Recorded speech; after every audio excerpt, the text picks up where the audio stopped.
Un instante, una foto. Hemos venido aquí hoy a muchas cosas. Una época de cambios que devienen un cambio de época. A muchas cosas, a caminar, a marchar, a saltar, a cantar. Una frase, un sentimiento colectivo y las ganas de hablar de nosotros en nuestro idioma. Pero entre tantas cosas de las que hoy hemos venido a hacer aquí a Mar del Plata hoy, Nuestros problemas, nuestras soluciones, nuestra América adulta y soberana. y cada uno de nosotros trajo una pala. Un fantasma recorre Europa y el mundo entero. Una pala de enterrador. Un continente que expone a la faz del mundo entero sus conceptos, Una pala de enterrador. sus fines, sus aspiraciones. Y una frase que lo resume todo. Porque aquí en Mar del Plata Gritada en el lugar indicado, está la tumba del Alca. en el momento exacto. Vamos a decirlo. Alca, Alca, al carajo. A partir de este momento, Alca, Alca, al carajo. las fronteras se abren y la patria se agranda. Esto es Al Carajo. Noticias, política y cultura de América. Esto es Al Carajo. Alca, Alca, Alca, al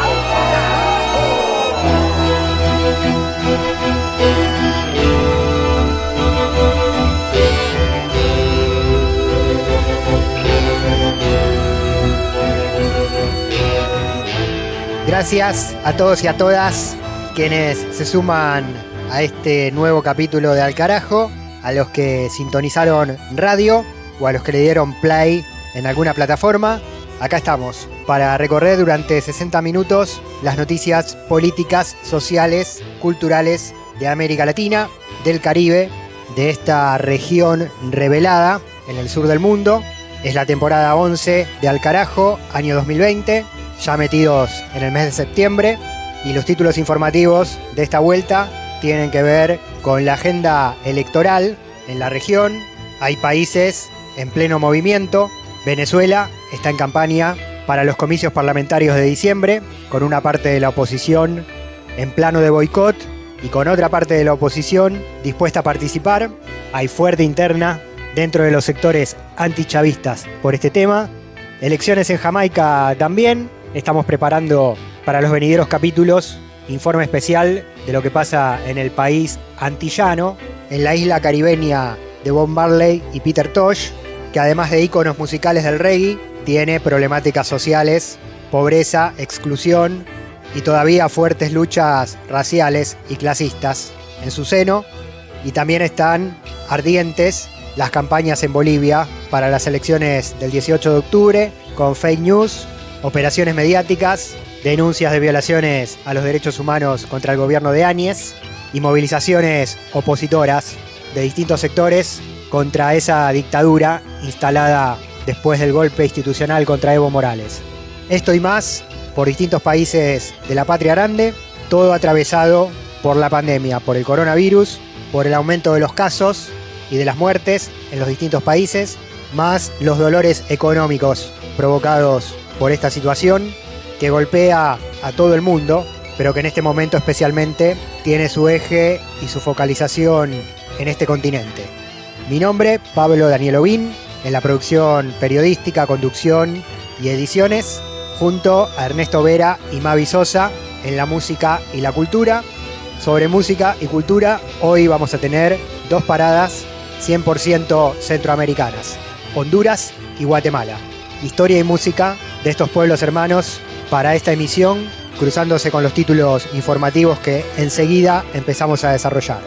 Sonamos en 30 radios comunitarias, populares, alternativas, campesinas, indígenas, públicas y universitarias en varios países: Uruguay, Chile, Argentina, España, y en internet, canal de YouTube Al Carajo, plataforma iVoox, iVoox.com/alcarajo2020, Instagram y Facebook Al Carajo Radio, Twitter al_carajo_, medios de comunicación con este espacio que es nuestro y que es de ustedes.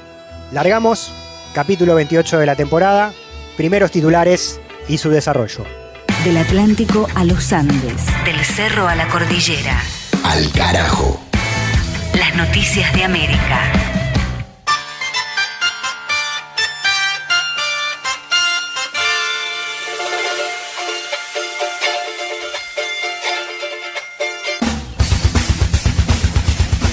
En Brasil se cayó uno de los procesos judiciales contra Lula en la causa Odebrecht. La justicia brasileña archivó una denuncia que pesaba contra el expresidente, en la cual se lo acusaba de recibir sobornos por parte de la constructora. La causa fue desestimada, ya que según la corte interviniente, la fiscalía realizó su acusación de manera precaria, sin ningún apoyo probatorio mínimo y sin ni siquiera especificar las conductas atribuidas a Lula. Los abogados del exmandatario celebraron la decisión y remarcaron que en todos los casos en los que Lula fue juzgado por un órgano imparcial e independiente, resultó absuelto o la acusación fue rechazada. Luego de este fallo favorable, la defensa impulsa ahora 2 recursos presentados ante el Tribunal Supremo Federal que piden que se anulen los procesos abiertos contra Lula en la causa Lava Jato en Curitiba. Alegan la falta de imparcialidad del ex juez Sergio Moro y de los fiscales intervinientes y reclaman la repetición del juicio que condenó a Lula por corrupción y lo llevó a la cárcel. Al carajo. En Venezuela, cruces entre Capriles y Guaidó por la estrategia de la oposición hacia las elecciones parlamentarias. El ex gobernador del estado Miranda y ex candidato presidencial, Enrique Capriles Radosky, criticó duramente al sector que encabeza el autoproclamado presidente paralelo. Capriles acusó a Guaidó de no tener un plan y de jugar a ser presidente por internet. Con esto, desconoció la legitimidad del supuesto gobierno interino paralelo y reafirmó que aunque a ellos no les guste, quien ostenta el poder no es otro que Nicolás Maduro. Esta reacción del referente del partido COPEI se dio tras las críticas de Guaidó a su aceptación a una mediación del gobierno de Turquía para un diálogo con Maduro. Este sismo político en la oposición se da también en medio de los indultos presidenciales a presos por acusaciones de violencia política, entre ellos varios dirigentes cercanos al caprilismo. Al carajo. En Ecuador, la prefecta de Pichincha denuncia persecución judicial en su contra. Paola Pavón, gobernadora de la principal provincia del país, presentó una denuncia de fraude procesal en contra del fiscal Alberto Santillán y del teniente coronel de la Policía Nacional, Carlos Albán. Según la funcionaria, estas autoridades presentaron un documento con información falsa y sin fundamentos que además es extemporáneo cronológicamente dentro del proceso por presunto delito de rebelión que ella enfrenta. Pavón está acusada de instigar las protestas populares del año pasado contra el gobierno de Lenín Moreno y por esos cargos cumple desde diciembre del 2019 la obligación de presentación periódica ante las autoridades, el uso de grillete electrónico y la prohibición de salida del país. En la avanzada oficial en su contra, que ella califica como persecución política, la querella solicitó un endurecimiento de las medidas preventivas con el argumento de que podría pedir asilo en la Embajada de México para evitar el proceso penal. Contra esto se pronunció el Consorcio de Gobiernos Provinciales del Ecuador, formado por los mandatarios de los 23 distritos del país, que son de distinto signo político, y rechazaron conjuntamente cualquier acción que afecte la dignidad y los derechos de los prefectos del país, y exhortó al Poder Judicial de Ecuador a que prime la imparcialidad por sobre las presiones y los alineamientos políticos. Al carajo. En Colombia rechazan la reforma laboral decretada por el gobierno. Las centrales obreras denuncian que la medida busca precarizar y desmejorar las condiciones y los derechos de los trabajadores. Entre otros puntos, el decreto del presidente Iván Duque reglamenta el acceso al Sistema General de Seguridad Social para personas que perciben ingresos inferiores a un salario mínimo legal, lo cual consideran rompe el piso de la jubilación mínima. Además, habilita a las empresas a la contratación parcial y por horas de sus empleados sin hacerse cargo de sus aportes de seguridad social. La Central General de Trabajadores de Colombia acusa al gobierno de aprovechar el difícil acceso al empleo y la necesidad de las personas en medio de la pandemia para que acepten esta precarización de hecho que genera el decreto. El senador Wilson Arias Castillo, integrante de la bancada izquierdista del Polo Democrático, explica los verdaderos alcances de esta reforma. El decreto 1174 de 2020 permite la generalización de los beneficios económicos periódicos, de modo que en adelante, un empleador no contratará ya a un trabajador con un pago de seguridad social correspondiente, sino a varios, pagándole mucho menos del mínimo en contrataciones parciales y por horas además, en cuya suma la seguridad social ya no se pagará, sino que tendrán que aportar a beneficios económicos periódicos, mucho menos de lo que tendría que pagar antes. Con esto se va a generalizar esa forma de contratación, como antes ocurrió con las órdenes de prestación de servicio, y los trabajadores estarán mucho menos remunerados, mucho más precarizados, sin nunca adquirir el derecho pensional, pagando por horas, y los derechos de vacaciones y otros estarán absolutamente estropeados. Adicionalmente, la juventud será muy golpeada, ese es el futuro laboral de este país, sino que también con pensiones dejará de ser probablemente el régimen de prima media que hasta hoy ha sido y tendrá que ser una administradora de cuentas individuales de los nuevos beneficios económicos periódicos. De norte a sur, de este a oeste. Al carajo. Un viaje por el continente.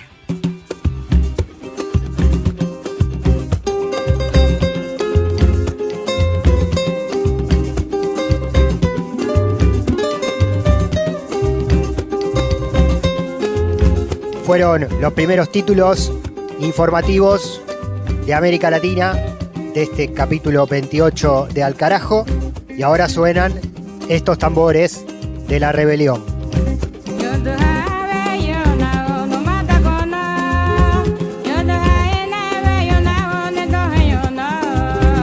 Momento de la música y la historia. Se suma al aire Mavi Sosa. Mavi, contanos. Hola Pablo, a la audiencia de Al Carajo. En este nuevo capítulo de Historias de la Música de la Patria Grande les cuento cómo fue la creación del colectivo de mujeres garífunas Humalali.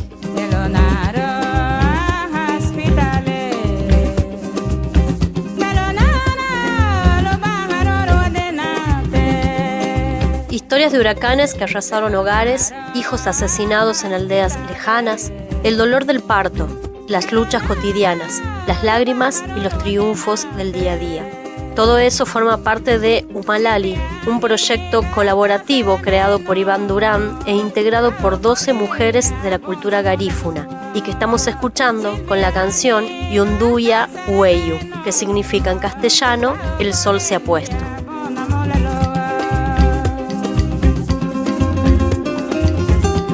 La mayoría de las mujeres que intervienen directamente en Humalali nunca habían grabado antes sus voces. A través del disco Proyecto de Mujeres Garífunas cuentan la historia viva de la comunidad. Son 12 temas grabados en directo con letras en mayor parte compuestas por ellas. La producción musical da cuenta también de los hermosos cantos dedicados a la maternidad y, por supuesto, a la música de fiesta, contento y celebración. Las mujeres garífunas que participan en Humalali tienen entre 20 y 86 años. Decidieron compartir además su talento con músicos de otras regiones.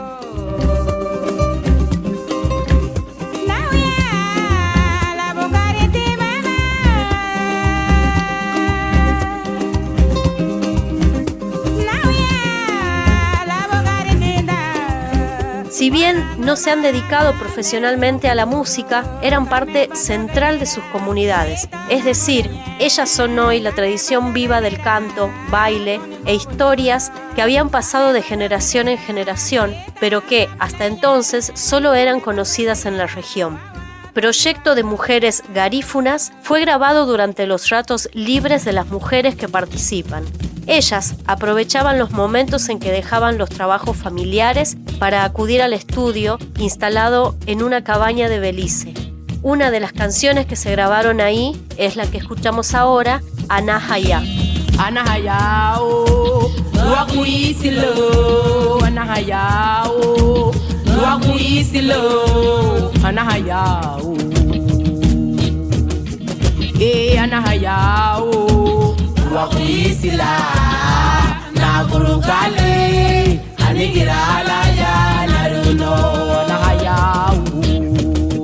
El pueblo garífuna es descendiente de esclavos africanos, náufragos, que se casaron con indígenas y vivieron en la isla caribeña de San Vicente en el siglo XVII. En la década de 1790, las autoridades británicas los enviaron a la isla de Roatán, frente a la costa centroamericana y pronto crearon asentamientos en Honduras, Belice, Guatemala y Nicaragua.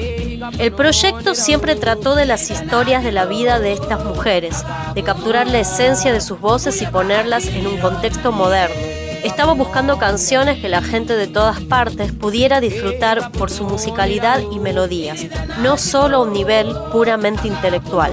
Cuenta el ideólogo de este proyecto, Iván Durán. El músico Durán, luego de 5 años de búsqueda de esas voces que hoy integran Humalali, grabó a las mujeres y sus canciones en escenarios cotidianos, como cocinas o inclusive en la calle. En 2002, ya con la selección de voces cuando había empezado este proyecto, Durán construyó un pequeño estudio con techo de paja en la costa del Mar Caribe en Belice. A partir de ahí, intentó que las mujeres se tomaran un descanso de sus quehaceres diarios y fueran a grabar. No fue posible. El proceso de edición posterior tardó otros 5 años y el disco finalmente fue lanzado en el año 2008.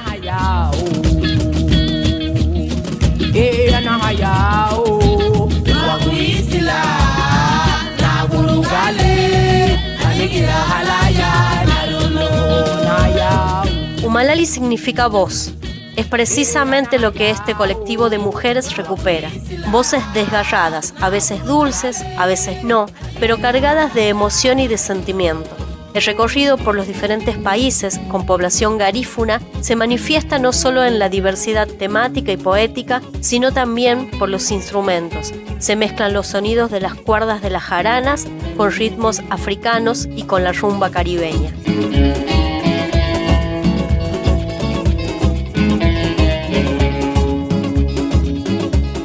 Por Humalali, en el proyecto de Mujeres Garífunas, escuchamos en Al Carajo la canción Jati.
Las luchas políticas, las luchas sociales de la región tienen su lugar.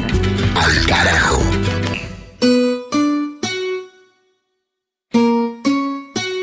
El protagonista de este segmento en Al Carajo va a ser el embajador argentino ante la Organización de Estados Americanos, Carlos Raimundi.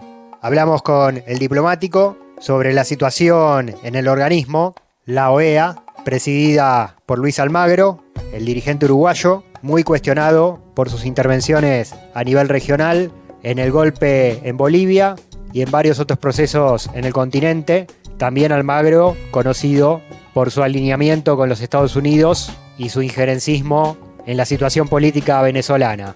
Charlamos con Raimundi en el programa Todas las Voces de AM530. Compartimos acá algunos de los conceptos y opiniones del representante argentino. Primero, decirles que quienes sentimos a América Latina como un todo, me siento desde luego representante de la Argentina, pero también ustedes lo saben perfectamente que el puñado de ideas y de principios que nosotros defendemos también es representativo de todos los pueblos de la región, hasta tanto recuperen sus propios representantes aquí. Así que se sientan representados. Por eso quiero estar en contacto siempre con los movimientos populares de toda la región, no solamente con los argentinos. Y segundo, que son días muy particulares, muy delicados, de mucha tensión, porque están sin ninguna duda influidos por el clima preelectoral en Estados Unidos. Eso ha modificado el panorama en el BID, por ejemplo, pero sobre todo ha intensificado la tarea del gobierno de Donald Trump con sus colaboradores del estado de Florida, muy vinculados al senador Marco Rubio, y entonces eso le imprime una señal, una marca muy fuerte de intervencionismo sobre la región, que no solamente se manifiesta en la actitud que tienen frente a países en particular, sino también frente a un organismo que históricamente ha sido muy prestigioso y muy independiente, como la Comisión Interamericana de Derechos Humanos, y que sin embargo ahora ha sido enfrentada con el secretario general el secretario general Luis Almagro ha enfrentado esa autonomía de la Comisión Interamericana de Derechos Humanos. Quiere decir que todo lo que está sucediendo acá está envuelto en ese clima muy delicado, preelectoral y muy particular, de mucha intensidad en el control que tratan de ejercer los representantes de Marco Rubio sobre nuestra querida región. Carlos, Pablo te saluda también en el programa.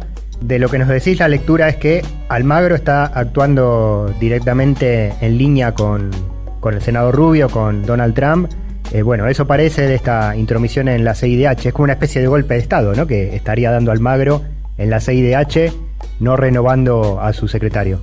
Bueno, lo primero que señalás, Pablo, no debería yo, como representante oficial del Estado argentino, decirlo. Simplemente lo que sí puedo exhibir son los posicionamientos de los países. Es decir, cuando uno ve cómo se pronuncian en cada tema en particular, cada uno luego saca sus conclusiones. Respecto de la Comisión Interamericana de Derechos Humanos, hay una tradición de varias décadas según la cual la Comisión propone al secretario general un candidato o una candidata a presidirla, mejor dicho, no a presidir la comisión, sino a ejercer el cargo de secretario ejecutivo de Derechos Humanos de la OEA, y el secretario general lo refrenda.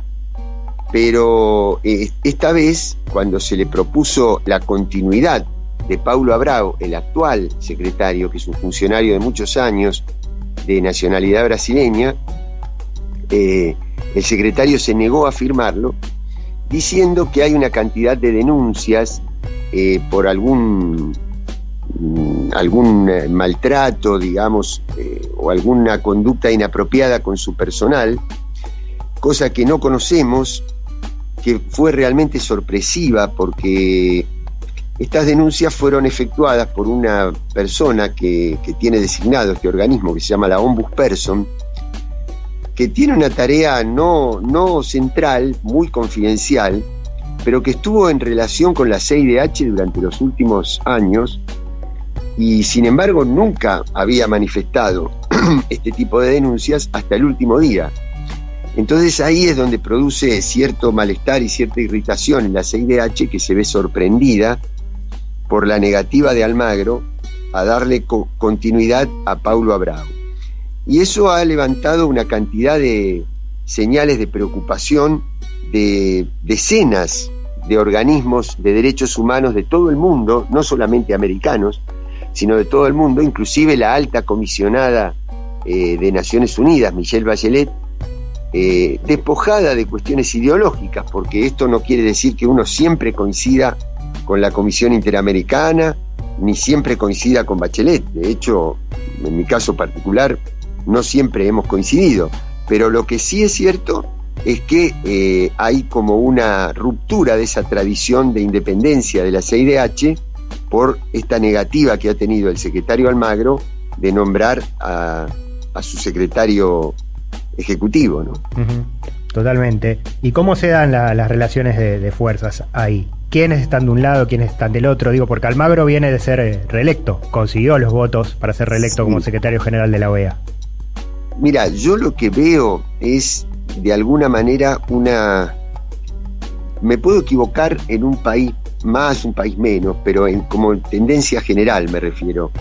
Veo una cierta continuidad en los alineamientos de lo que fue la elección de Almagro en marzo.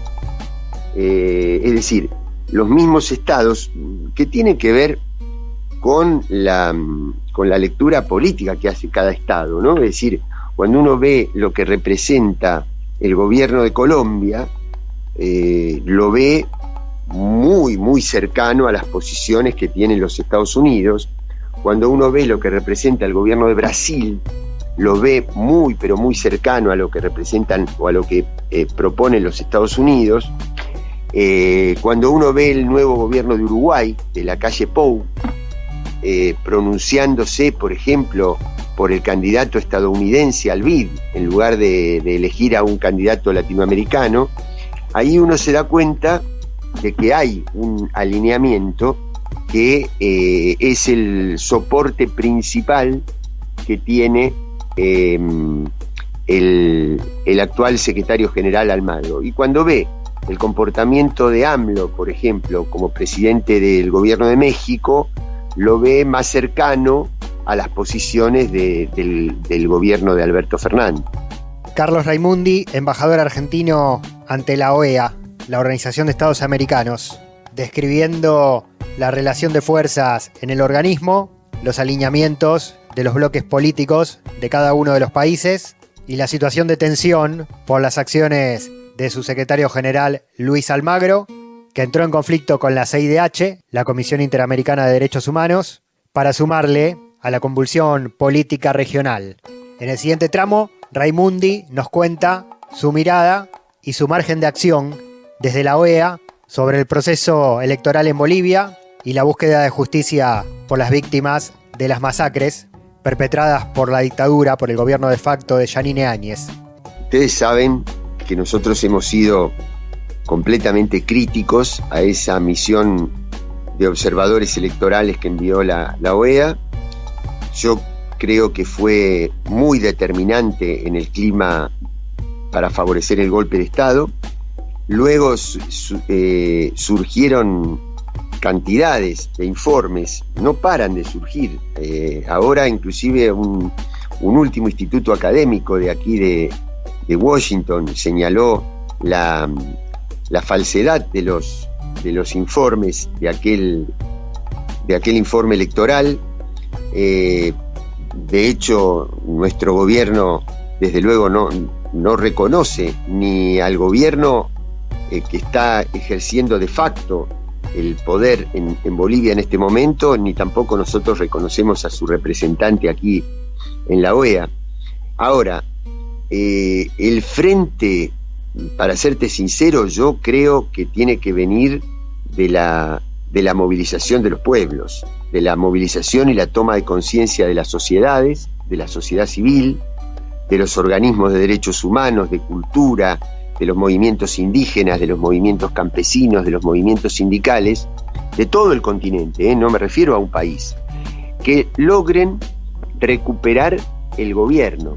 Es decir, si me permitís, ustedes saben que en Argentina, en el año 2015, cuando nosotros perdemos el gobierno a manos de Macri, hubo cierta dispersión, sectores sindicales, algunos sectores políticos que habían integrado el kirchnerismo se apartaron, pero después fue tan fuerte la impronta, el castigo que dejan los gobiernos neoliberales, como el de Macri, que nos dimos cuenta que era necesario volver a unir fuerzas. Y yo creo que algo parecido, desde luego con sus particularidades, ¿no? Pero algo parecido sucedió en Ecuador. El imperialismo del capital financiero de estos gobiernos neoliberales es tan tremendo y castiga por igual a campesinos, a indígenas, a movimientos sociales, a sectores medios, que es necesaria una unidad.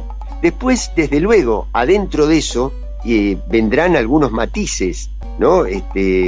Sabemos que hay sectores de la COP, que en el caso de Bolivia, que tienen un pensamiento, sectores indígenas que tienen otro pensamiento, pero todos tienen que estar unidos para enfrentar el problema central.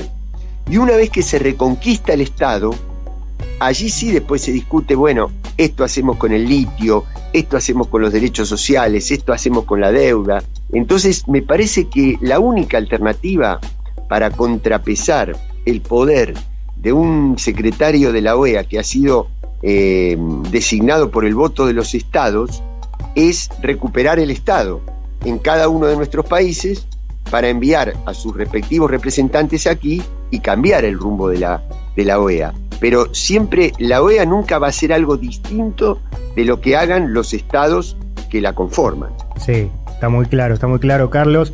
Bueno, y antes reflexionabas un poco sobre esto en el plano regional también, fuera de la OEA, con los otros foros y organismos que se fueron desguazando, la UNASUR, la CELAC, la primera década de los 2000, cuando la mayoría de los gobiernos de América Latina eran gobiernos populares. Esos espacios funcionaban con los gobiernos de derecha incluidos, no excluidos. Ahora que la mayoría está del otro lado, no solamente se excluyen voces, sino que se destruyen los organismos. Bueno, y ahora se coopta, como estamos contando, la CIDH por parte de la OEA con esta intromisión de Almagro, el Banco Interamericano de Desarrollo con un intento de poner un candidato, un director norteamericano, como que queda bien evidente, ¿no? Dónde funciona o cuándo funciona democráticamente el continente y cuándo no. Sí, igual, mira, Pablo, yo te digo,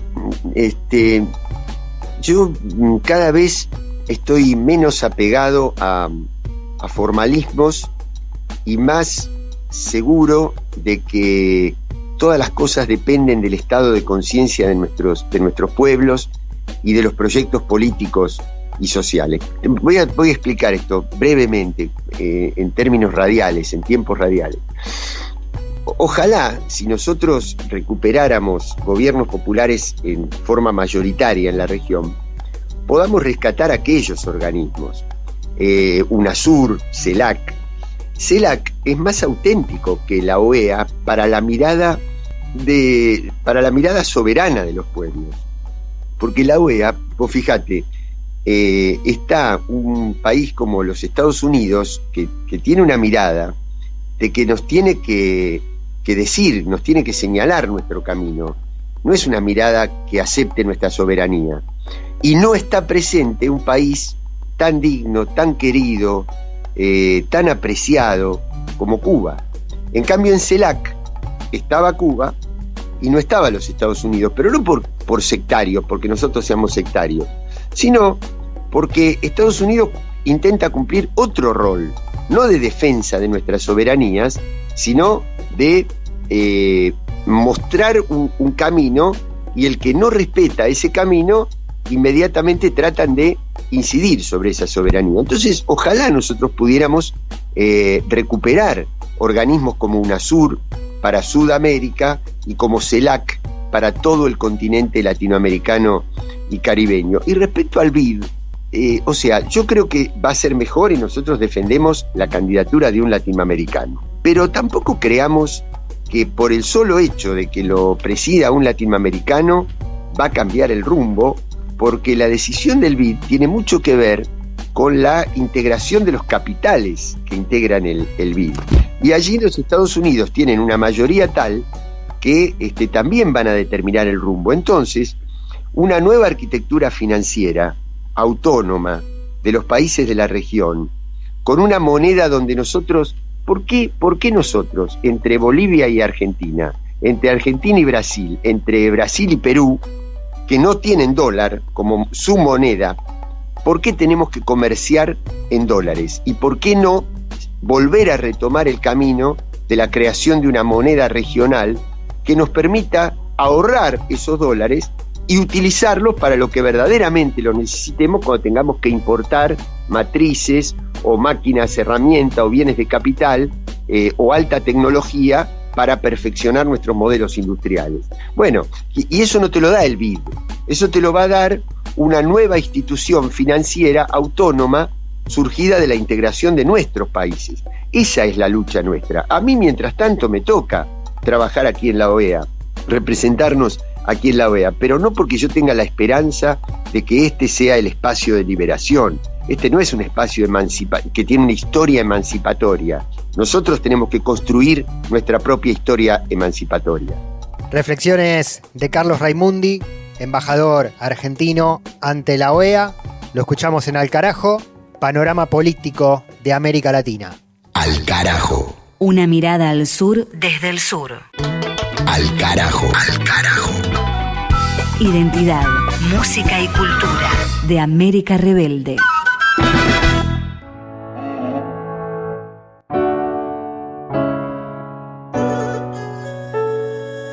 Seguimos en Al Carajo y tenemos escala musical. Ahora nos paramos con el mapa en el centro de América.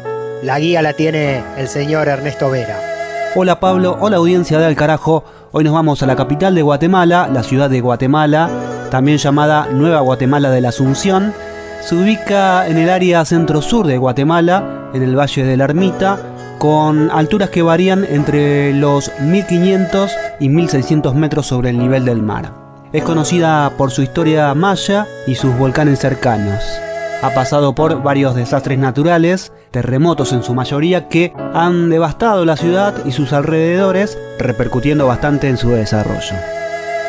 Hija de la naturaleza, por eso como ella, perfecta, diversa. Me libero de la cárcel de la mente, por eso la gente no entiende. La ciudad de Guatemala tiene una población aproximada de 3.200.000 habitantes, entre los cuales podemos encontrar a la cantante de rap, socióloga y poeta Rebecca Lane. La empezamos a escuchar en Al Carajo desde la ciudad capital de Guatemala, Rebecca Lane haciendo el tema Natura. El poder de domesticar comienza en tu cuerpo, por eso te imponen un género femenino, masculino y solo eso. Categorías de algún cerebro tieso. ¿Qué es lo que hicieron con mi mente y mi corazón? Que me enseñaron a amar solo a la mitad de la población. Controlar mi acción, nublaron mi razón con la culpa de ser como soy. Como soy perfecta, la naturaleza es diversa. Certezas me quedan, que las flores y animales son como desean. Los humanos son los que limitan, vean. Hija de la naturaleza, por eso como ella, perfecta, diversa. Me libero de la cárcel de la mente, por eso la gente no entiende. Que vivo con mis propias reglas, que para aprender desaprendí la escuela. Única e irrepetible mi existencia, ni siquiera la entiende la ciencia. Que alguien me explique lo que hemos hecho al mundo. Hemos jerarquizado como humanos, dominado, esclavizado otras especies animales. Las matamos para comer de su carne. El arte sido encerrado en los museos. Aún sostenemos con impuestos a los reinos. Aún clamamos que venga la autoridad a decirnos cómo actuar, cómo sentir y pensar. Nuestra conciencia ha sido dividida, una autómata y otra reprimida. No nos sentimos complemento de la vida, aunque toda partícula en esencia es divina. Por eso ser feliz es mi rebeldía, transformar mi realidad día a día, abandonar de la mente fantasías, no dejar escapar a la utopía. Hija de la naturaleza, por eso como ella, perfecta, diversa. Me libero de la cárcel de la mente. Natura se llama la canción que escuchamos de Rebecca Lane. Ernesto Vera nos lleva por el continente en Al Carajo a través de las voces y de los artistas. Una canción con contenido claramente feminista de esta rapera centroamericana. Rebecca Lane nació en la ciudad de Guatemala en medio de una guerra y fue nombrada en honor a su tía, que fue secuestrada y desaparecida por el gobierno militar en 1981 debido a su militancia política en la guerrilla. Desde joven, Rebecca Lane investigó y se involucró en el trabajo de recuperación de la memoria histórica y se hizo activista en organizaciones de familiares de personas desaparecidas o asesinadas por el ejército. Esto también hizo que se involucre en otras luchas, como la histórica lucha por las tierras de los pueblos indígenas y los movimientos políticos de obreros y pobladores en contra del neoliberalismo y sus políticas, que han causado incluso más conflictividad que durante la guerra. Por otro lado, siendo parte de estos movimientos sociales, también se dio cuenta que las mujeres tenían poca participación y liderazgo, por lo que también empezó a interesarse en el feminismo. Esto también la llevó a involucrarse en grupos de mujeres, trabajando a través del arte, específicamente teatro y música. Se hizo parte del colectivo Última Dosis y con ellos comenzó a grabar rap desde el año 2012. La seguimos escuchando en Al Carajo, Rebecca Lane de la ciudad de Guatemala con el tema Cumbia de la Memoria. Estamos aquí para reivindicar la memoria del pueblo indígena. Estamos aquí para decir, aquí en Guatemala, sí hubo genocidio. Ríos de sangre en los que lloró la tierra después de tanta masacre en tiempos de la guerra. Y no pienses que esto se quedó solo en los 80. Tantos pueblos arrasados de una forma tan cruenta, tan violenta la manera de quitarle agua al pez. El ejército asesinó una y otra vez. Como piensan desde el odio hacen todo al revés, defendiendo intereses de los ricos. Tal vez usted no se haya dado cuenta, pero el exterminio a pueblos mayas tuvo intención de genocidio. Plan Sofía lo decía, y de matar mayoría. Qué casual que en esas tierras hoy haya minería. Fusiles y frijoles para reeducar, son campos de concentración para latinizar. Ríos Montt, no lo niegues, te vamos a juzgar. Cuántas veces necesario voy a testificar. Claro que sí, sí hubo genocidio, lo sabe este cuerpo porque en él no hay olvido. Intentas borrar la historia, yo escribo la memoria. Escucha esta canción, es sentencia condenatoria.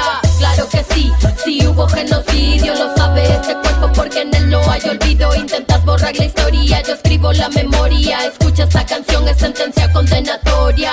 El genocida no soy yo. Nunca podrán imponer amnesia histórica en nuestra memoria colectiva. Yo estoy luchando.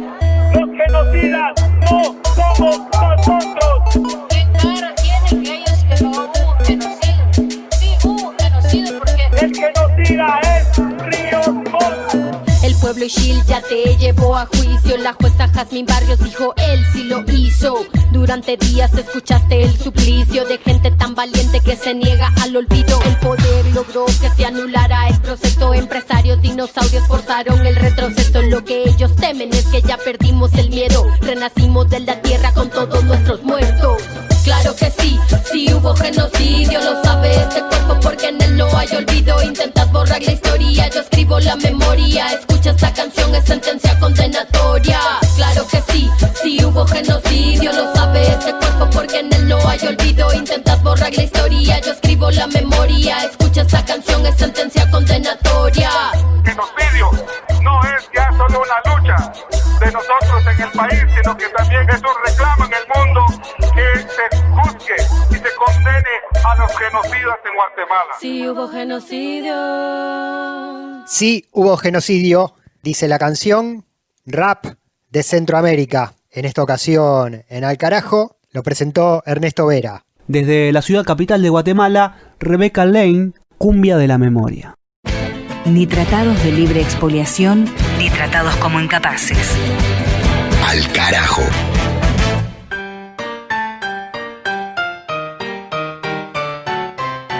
Y vamos a seguir en el centro del continente. Nos corremos de Guatemala a Costa Rica. Contacto radio a radio y colectivo a colectivo. Informe del Centro Voces Nuestras, integrante de la Alianza Latinoamericana para la Enseñanza Radiofónica, ALER, la comunicadora Génesis Cruz y la lucha contra la reforma laboral en Costa Rica. Este 2020 se conmemoran 100 años del establecimiento de la jornada laboral de 8 horas en Costa Rica, una jornada que permite disminuir los abusos y la explotación por parte de los patronos a las personas trabajadoras. Desde diciembre del 2018, el proyecto de ley reforma de los artículos 136, 142, 144 y 145 del Código de Trabajo para actualizar las jornadas de trabajo excepcionales y resguardar los derechos de las personas trabajadoras, avanza en la Asamblea Legislativa, bajo el expediente número 21.182. Esta iniciativa busca darle carácter de ley a la extensión de la jornada laboral hasta a 12 horas diarias, durante 4 días a la semana y con 3 días libres. Mi nombre es Ariane Grau Crespo, soy activista, investigadora y asesora sindical en temas laborales. Sobre el proyecto de ley, lo principal es que es una adaptación de toda la vida de las personas a la economía y a las necesidades del capital. Y no es una flexibilidad para las personas trabajadoras, es una flexibilidad para los patronos de ajustar las jornadas laborales según sus necesidades. Para las personas trabajadoras significarían menos salarios, menos tiempos de descanso, menos horas de sueño, menos tiempo para pasar con la familia, menos tiempos y menos oportunidades para estudiar. Mi nombre es Eugenia Salazar, yo soy la coordinadora del Departamento de Condición Jurídica del Instituto Nacional de las Mujeres. La modificación en las jornadas presenta una oportunidad no solo de reducir costos, sino producir más. El manejo de jornadas y horarios laborales atípicos, el incremento de ritmos de trabajo, polivalencia laboral y fijación de salarios con base a la productividad. Es decir, ya no estamos hablando, pareciera, de un salario mínimo, sino de un salario que va a depender de la productividad de las personas trabajadoras. Según datos de la más reciente encuesta continua de empleo realizada por el Instituto Nacional de Estadística y Censo de Costa Rica, se reportaron 314,000 personas en desempleo, 129,000 hombres y 185,000 mujeres entre enero y marzo del 2020, siendo la población femenina la más afectada por el desempleo. Según el Instituto Nacional de las Mujeres, INAMU, este tipo de desigualdades se agudizarían con este proyecto de ley. Es sobre las mujeres que recae un trabajo que no es reconocido y no es remunerado, que es todo el trabajo de reproducción de la vida y todo el trabajo de cuidado, tanto de personas menores de edad como de adultos mayores, de personas enfermas. Si ampliamos la jornada de 12 horas, el tiempo que queda para las mujeres para realizar estas actividades se le debe sumar a esta jornada de 12 horas. Al final tendríamos jornadas de 14, de 16, de 18, de 20 horas. Entonces esto traería consecuencias graves sobre la salud de las mujeres al tener menos tiempo de descanso, menos oportunidades para realizar otras actividades que no sean trabajar, y también el desempleo, porque las mujeres que no logren cómo resolver ese trabajo, ese tiempo para el trabajo de cuidado y demás, pues serán expulsadas del mercado laboral. Otra preocupación es que, por ejemplo, no debería tener en cuenta a las trabajadoras domésticas, porque las trabajadoras domésticas han luchado muchos años por conseguir la jornada de 8 horas. Si las devuelven a este tipo de jornadas de 12 horas, estaríamos retrocediendo en un avance que ha sido histórico y que ha sido significativo para las mujeres. Los derechos en materia laboral han sido conseguidos mediante huelgas, paros y diferentes formas de presión por parte de grupos sociales organizados. El proyecto de ley que pretende flexibilizar las jornadas laborales representa un retroceso en esas luchas. La Organización Mundial del Trabajo ha reiterado desde inicios del siglo XIX la importancia del descanso diario, semanal y las vacaciones anuales, garantías que acoge la legislación laboral actual costarricense. Las jornadas de trabajo actuales, de 8 horas diarias y 48 semanales, permiten a la clase trabajadora contar con tiempo para el ocio y esparcimiento, lo que resulta fundamental para la salud física y mental de las personas trabajadoras. Desde Costa Rica, esta fue una producción de la comunicadora Génesis Cruz. Al carajo. Una mirada al sur desde el sur. Últimos sonidos. Momento de abrir las páginas del libro de cabecera del realismo mágico de nuestra Latinoamérica. Se prende el micrófono de Mavi Sosa y se abre 100 años de soledad. La inteligencia cósmica reside precisamente en cada partícula de esta gran creación.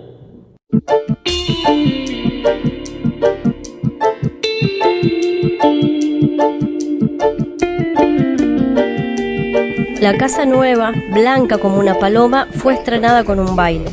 Úrsula había concebido aquella idea desde la tarde en que vio a Rebeca y Amaranta convertidas en adolescentes, y casi puede decirse que el principal motivo de la construcción fue el deseo de procurar a las muchachas un lugar digno donde recibir las visitas. Para que nada restara esplendor a este propósito, trabajó como un galeote mientras se ejecutaban las reformas, de modo que antes de que estuvieran terminadas, ya había encargado costosos menesteres para la decoración y el servicio, y el invento maravilloso que había de suscitar el asombro del pueblo y el júbilo de la juventud, la pianola. La llevaron a pedazos, empacada en varios cajones que fueron descargados junto con los muebles vieneses, la cristalería de Bohemia, la vajilla de la Compañía de las Indias, los manteles de Holanda y una rica variedad de lámparas y palmatorias, floreros, paramentos y tapices. La casa importadora envió por su cuenta un experto italiano, Pietro Crespi.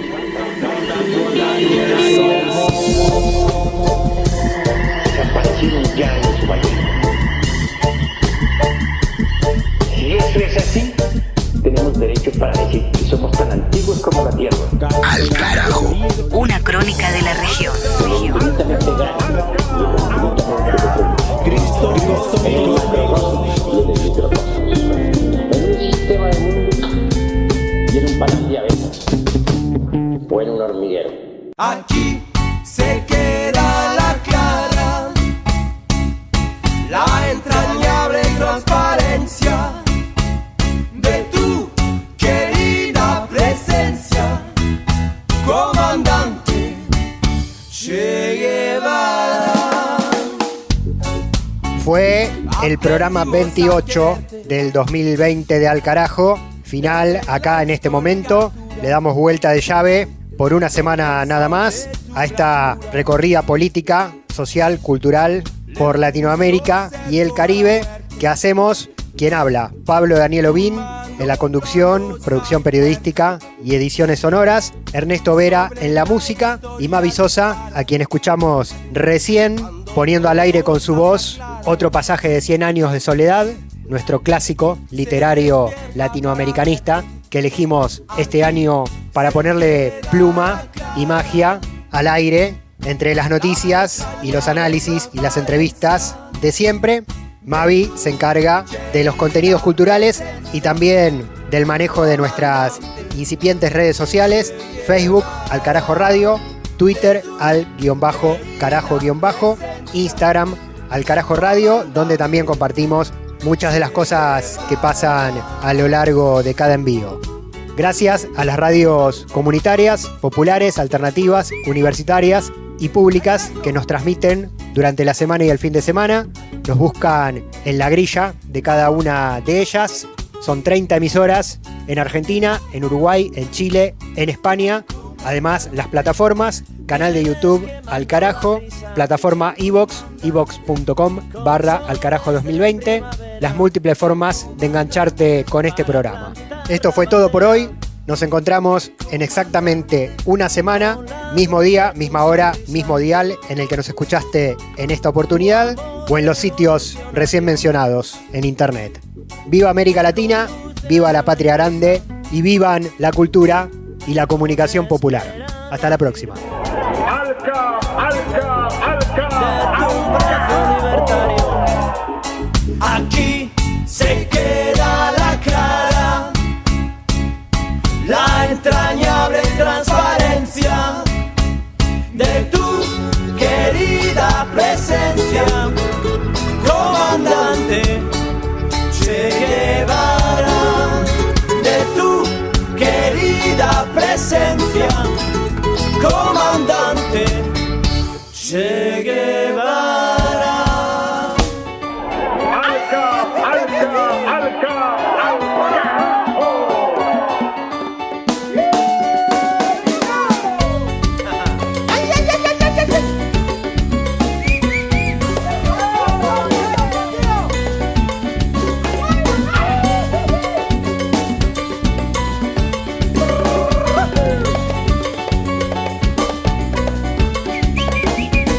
Aprendimos a quererte desde la historia altura hasta siempre, comandante. Tu mano gloriosa